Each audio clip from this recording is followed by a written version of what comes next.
ശരീഅത്തിന്റെ നിയമങ്ങൾ പാലിക്കുന്നുണ്ടോ ഇല്ലയോ എന്ന് സമസ്ത കേരള ജമിയത്തുൽ ഉലമ നോക്കും.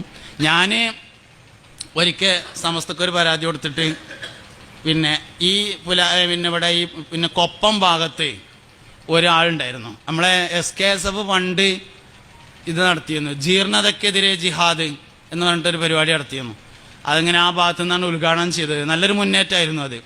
അപ്പോൾ അതിൻ്റെ ശേഷം ആ കൊപ്പം ഭാഗത്ത്, കൊപ്പം എന്ന് പറഞ്ഞാൽ പാലക്കാട് ജില്ലയാണ്, ആ ഭാഗത്തുള്ള ഒരാൾക്കെതിരെ സമസ്തക്കൊരു പരാതി കൊടുത്തു. ഇങ്ങനെ ഒരാളുണ്ട്, പിന്നെ അദ്ദേഹം നിസ്കരിക്കലില്ല എന്നൊക്കെ പറഞ്ഞിട്ടൊരു പരാതിയാണ്. ആ വിശദമായൊരു പരാതി കൊടുത്തിട്ട് അതിൽ കുറേ ആ ഭാഗത്തുള്ള ഒരു 4 പഞ്ചായത്തിലുള്ള സമസ്തൻ്റെ ആളുകളൊക്കെ ഒപ്പിട്ട് പിന്നെ ആ കത്ത് കൊടുത്ത് ഇതിലൊരു തീരുമാനം ഉണ്ടാവണം. അപ്പം അതിൽ അവസാനം ഇങ്ങനെ ഇതിലൊരു തീരുമാനം വരുന്നത് വരെ ബഹുമാനപ്പെട്ട സമസ്ത കേരള ജമിയത്തുൽ ഉലമയുടെ നേതാക്കൾ ആരും പ്രസ്തുത സ്ഥലത്ത് നടത്തുന്ന പരിപാടികളിൽ പങ്കെടുക്കരുത് എന്ന് അവസാനമുണ്ട്. അങ്ങനെ പേരൊക്കെ എഴുതി. ഭാഗ്യത്തിനോ കുമരംപുത്തൂർ AP ഉസ്താദാണ് പിന്നെ അധ്യക്ഷൻ ആ സമയത്താണ്. അപ്പം അങ്ങനെ ജാമ്യക്കാണ് വിചാരണയ്ക്ക് വിളിച്ചത്. താങ്കൾ മുതൽ താഴേക്കുള്ള 21 ആളുണ്ട്.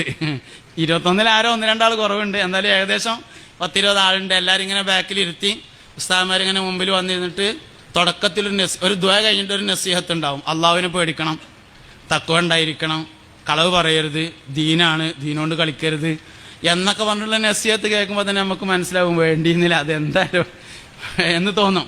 എന്നിട്ട് അതിൻ്റെ ശേഷം കത്ത് വായിക്കും. അപ്പം അങ്ങനെ കത്ത് വായിച്ചു. കത്ത് വായിച്ചിട്ട് ഇതിൻ്റെ അവസാന ഭാഗം ആദ്യം എടുക്കും. അവസാന ഭാഗം എടുത്തപ്പോൾ അതിലിങ്ങനെ അവസാന അഭ്യർത്ഥന ഉള്ളത്, ഈ വിഷയത്തിൽ തീരുമാനം വരുന്നത് വരെ ബഹുമാനപ്പെട്ട സമസ്ത കേരള ജമിയത്തുൽ ഉലമയുടെ നേതാക്കളാരും പുസ്തക പരിപാടിയിൽ പങ്കെടുക്കരുത് എന്നാണല്ലോ. ഇത് അമ്രാണോ നഹിയാണോ ആഗ്രഹമാണോ? അതാണ്. അമ്രാണ് എന്ന് പറഞ്ഞാലും നഹിയാണ് എന്ന് പറഞ്ഞാലും നമ്മൾ സമസ്തക്കാരല്ല. കാരണം മുഷാവറയോട് അങ്ങോട്ട് കൽപ്പിക്കാൻ നമ്മൾ ആരാ? സമസ്തക്കാരനല്ലാതാവും. പിന്നെ നമ്മളോട് മറുപടി തന്നെ ഇല്ല, നമുക്ക് മറുപടി പറയേണ്ട ആവശ്യമില്ലല്ലോ. സമസ്തക്കാർക്കല്ലേ മറുപടി പറയേണ്ടുള്ളൂ. പക്ഷെ അത് ആദ്യം പഠിച്ചിരുന്നു. ഈ കത്തിൽ ഇങ്ങനെ ഒരു പ്രശ്നം ഉണ്ടെന്ന് ആദ്യം മനസ്സിലാക്കിയിട്ടുള്ളത് കൊണ്ട് അത് ആഗ്രഹമാണ് എന്ന് പറഞ്ഞു. അങ്ങനെയാണെങ്കിൽ കുഴപ്പമില്ല, ആഗ്രഹമാണ്, ഈ പ്രശ്നമൊന്നുമില്ല. എന്നാൽ പിന്നെ വായിക്കാം എന്ന് പറഞ്ഞിട്ട് കത്ത് വായിച്ചു. അങ്ങനെ കത്ത് ഇങ്ങനെ വായിച്ചു വരുമ്പോൾ കുറേ ആരോപണങ്ങൾ ഉണ്ടായാലും ഒന്നും നിസ്കരിക്കലില്ല എന്നാണ് ആരോപണം. അപ്പോൾ ആരോപണം വായിച്ചു, ഒന്നും നിസ്കരിക്കലില്ല എന്ന് പറയുമ്പോൾ ചോദിക്കും,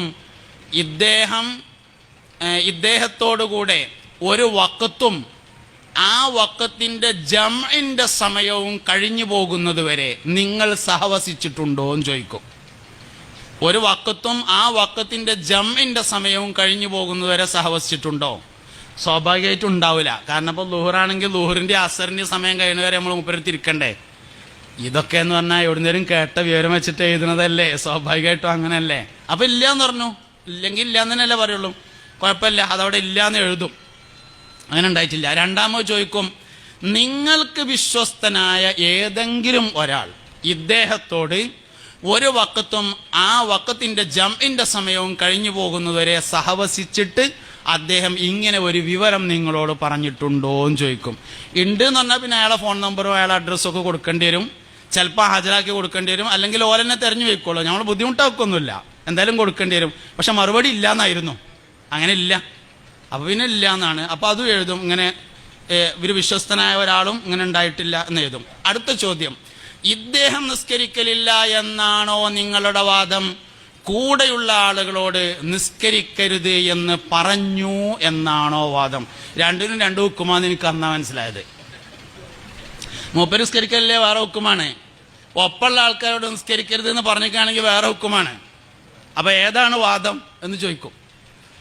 അങ്ങനെ ചോദിച്ചൊക്കെ കഴിഞ്ഞ് ഏകദേശം ചോദ്യം കഴിയുമ്പോൾ നമുക്ക് മനസ്സിലാവും എന്തേക്കാരം തീരുമാനം എന്ന്. അങ്ങനെയുള്ള ചോദ്യം കഴിയുമ്പോൾ മനസ്സിലാവും. എന്നിട്ട് അതിൻ്റെ അവസാനത്തിൽ ഈ വിഷയത്തിൽ സമസ്ത കേരള ജമിയത്തുൽ ഉലമ എടുക്കുന്ന ഏത് തീരുമാനങ്ങളോടും ഞങ്ങൾ യോജിക്കുന്നതാണ് എന്ന് എഴുതിയിട്ട് ഒപ്പിട്ട് കൊടുക്കണം.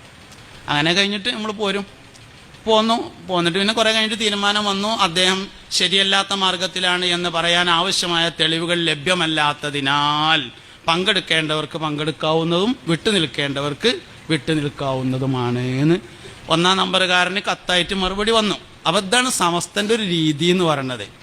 അതുകൊണ്ട് തന്നെയാണ് എടുത്ത തീരുമാനത്തിൽ പിന്നെ പിറകോട്ട് പോവേണ്ടി വരാത്തതിൻ്റെ കാരണവും അതുകൊണ്ടാണ്.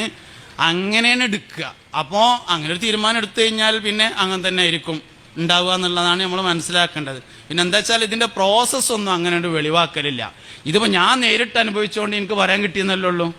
ഇങ്ങനെല്ലാം കഴിഞ്ഞു പോയിട്ടാണ് തീരുമാനം ഉണ്ടാകുന്നത് നമുക്ക് പിന്നെ അത് അനുഭവിച്ച ആൾക്കാർക്കല്ലാതെ പറയാൻ കഴിയില്ല എന്നുള്ളതാണ് സംഗതി. അപ്പം അതുകൊണ്ട് സമസ്ത കേരള ജംഇയ്യത്തുൽ ഉലമയുടെ ആശയങ്ങളും ആദർശങ്ങളും പ്രചരിപ്പിക്കാൻ 100 വർഷമായി ഉമ്മത്തിൻ്റെ ഈമാനിന് കാവൽ നിൽക്കുന്ന പ്രസ്ഥാനമാണ് സമസ്ത കേരള ജംഇയ്യത്തുൽ ഉലമ എന്ന് പറഞ്ഞത്. ശംസുൽ ഉലമ റഹിമഹുല്ലയുടെ ആണ്ടുൾപ്പെടെ എല്ലാ കാര്യങ്ങളും അങ്ങനെയുള്ള ഒരു ആദർശത്തിൻ്റെയും ആശയത്തിൻ്റെയും പ്രചരണത്തിന് വേണ്ടി നമ്മൾ ചെലവഴിക്കണം. അള്ളാഹു റബ്ബുൽ ഇസ്സത്ത് അനുഗ്രഹിക്കട്ടെ എന്ന് ദുആ ചെയ്യുകയാണ്.